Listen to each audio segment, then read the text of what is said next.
Hey YouTube, Cinny Steve back with another video. And it's been a while, but this is my 2020 game room tour. I am Steve. So here we go, the game room tour of 2020. Starting with Outrun. It hasn't moved. It's probably the only thing in the game room that hasn't moved, barring pictures on the wall. I've still got to get a bit more art up here, I think. I keep thinking about putting shelves above the Outrun. We'll see. The amount of games I've got in the loft. But this has been solid as a rock. Touch wood. Love my Outrun. Got the monitor recapped, so the picture's a million times better. Although he did say, my monitor guru Grant Gunblade, I think everyone in the country uses him in the arcades. He said the blue guns were a little bit weak, but it is literally night and day to what it was. So still really happy with that. And it was this cab here that forced to change, my Astro City that I've featured a few times. Still rolling with Hyper Bishy Bashy. Fantastic party game. My little girls love it. But I just thought it was a bit weird having the two cabs here and then the consoles and then the candies at the other end. So I've lined all the candies up in a row, and I think it looks so much better. So this is one of the vertical setups, Trigon, original PCB, probably in my best condition E-grit. And then these two are running MAME at the moment, although I do have this Hyper Street Fighter 2 Anniversary Edition PCB. This is just running MAME because I always like to keep a vertical and a horizontal MAME setup. Because then if I ever hear of any games I want to play, I can just boot them straight up.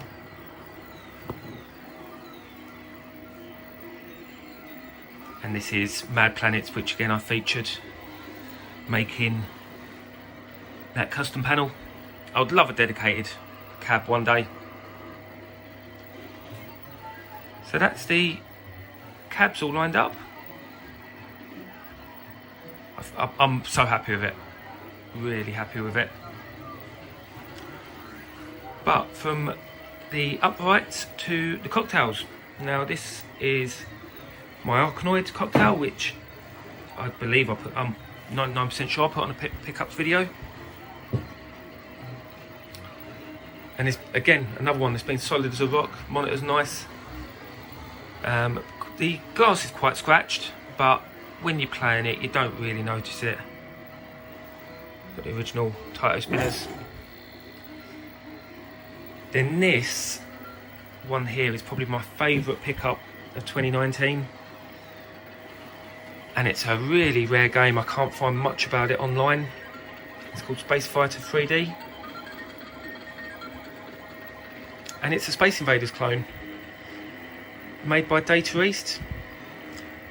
This game isn't even in MAME from what I can tell. It looks like the first one's in MAME that was in black and white, and then Space Fighter 2 was, I believe, in colour but all in Japanese, and then this one is nowhere to be seen. So it's a very rare game made by Data East. And it's, as I say, it's a Space Invaders clone, but it reminds me a bit like, I believe it's Space Fever by Nintendo. I mean, it's so cool. It still takes old 10p's in the coin mechanism.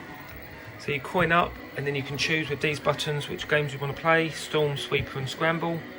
I quite like the Sweeper mode. Start that up, and the little UFO spits out all the invaders. Such a cool cab, really happy with it. And it was bought unworking as well. I mean, I should do my own video on this actually. I won't say too much about it, other than I'm really happy with it. Really cool little game. And I really think the cabs go really well together. Now all the console stuff is at this end. So, along with the cabs, we've got the Vectrex. I have two setups, again, vertical and horizontal. Obviously this is the great Vector Patrol. And this is the absolutely fantastic Vec Fever that's running Asteroids Deluxe at the moment.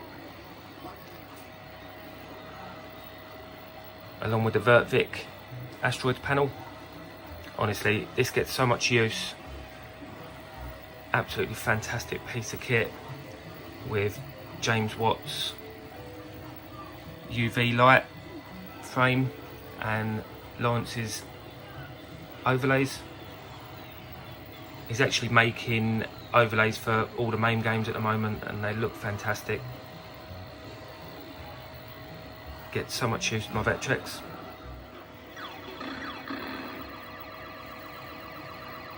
So, onto the retro consoles and home computers and even modern console setup.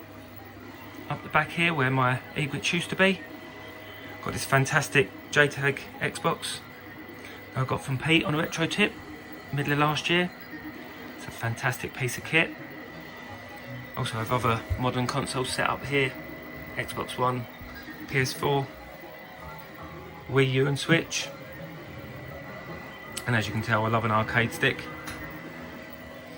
Especially my Sheikah arcade stick that I've got a lot of adapters for.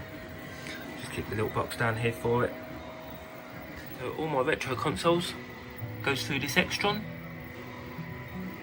And it outputs to 3 monitors. Well, the big TV via the OSSC down there. And the BVM, which is a fantastic picture on this. And the Philips, which stays in my collection because of the C64 not outputting RGB. So my Tate monitor's been sacrificed for it. So the retro consoles going through this, we've got the Atari 2600 Vader, which has been RGB modded. It's absolutely fantastic condition console, that. And then going on to the ones in my cabinet, we've got the RGB modded NES, the modded Super Famicom, the modded N64, RGB modded, and then we've got the modded Wii and the Wii U. And then over this side we have PS2,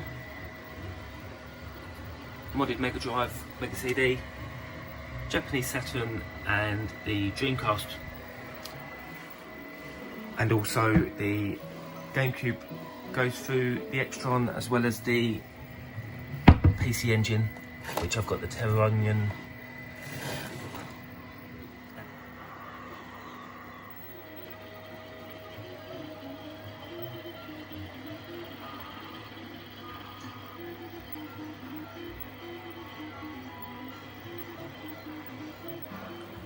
So that's the arcades and the consoles. Now look at the games. I've actually got another shelf now, rather than 3 shelves, I've got 4. And I'm really thinking about going one further down. Just down here, it will sail past that TV because I actually found another box of Mega Drive games after I've put all these up. I think I've got about 400 and odd now, I'm not entirely sure how many.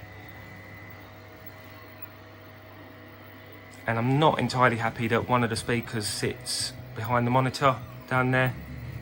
This is a Denon system with bookcase shelves, and it sounds brilliant. The sound quality is brilliant, but I'm really thinking about getting a shelf along there so I can put them both on shelves just round to here. I've just got a few tools and bags down there, but it's just nice to have all my, I've just got all my Psygnosis games on display up here now, as well as sort of modern systems all the way around.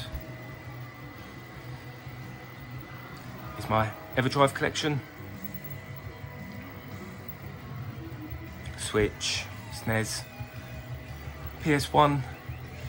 Because those that might remember, I used to have 2 units that sat here that were quite tall, but they didn't actually hold that much, and that's why I thought when I transferred the cabs over here, I could literally sail past them a little bit, and it's just given me so much more space. Just really happy with it. I mean, I know it is literally like a library of games, but really happy. And then the Amiga games, I do swap in and out, because as I say, I've got so many boxes up in the loft full of Amiga games, but really happy the way it's all looking at the moment. And then moving on to my last little unit, this is where I display a few more of my more sought after games. Always like keeping this. This was a gift from Griffo a few years back, even though I did really nothing for him. It's the only PC Engine game I own. And a few choice Amiga games and whatnot. And this is where I keep a lot of my handhelds. So we've got the Nomad, modded Game Gear, a few 3DS's, a few minis, SNES Mini, NES Mini.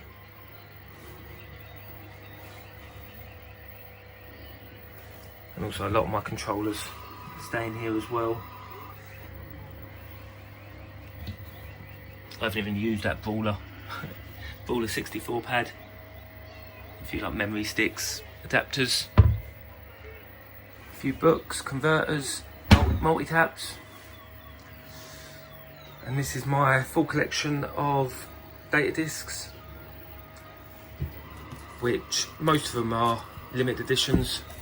Half of them haven't even been opened, but I will get round to listening to them. I don't buy them just to keep them sealed.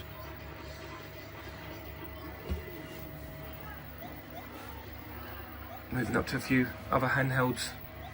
This was a great little game I used to love back in the day.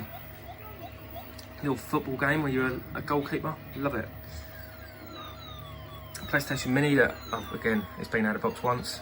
And this is my lovely Game Gear McWheels mod.